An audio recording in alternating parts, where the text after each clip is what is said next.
Bugun 15-may Xalqaro iqlim kuni.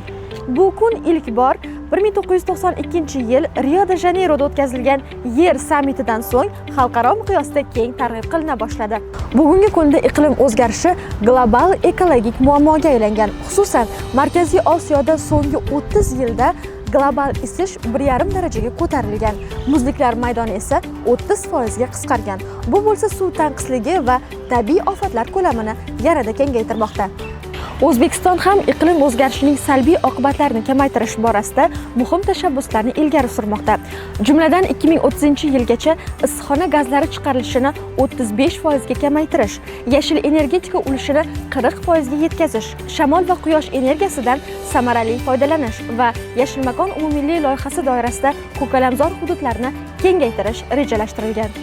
Bugun katta-yu kichik birlashib, hamjihatlikda ushbu ekologik muammolarga qarshi kurashishi darkor. Go'zal tabiat, musaffo osmon va uning bebaho ne'matlarini kelajak avlodlarga bus butunligicha bekam ko'z holda yetkazish barchamizning vazifamizdir.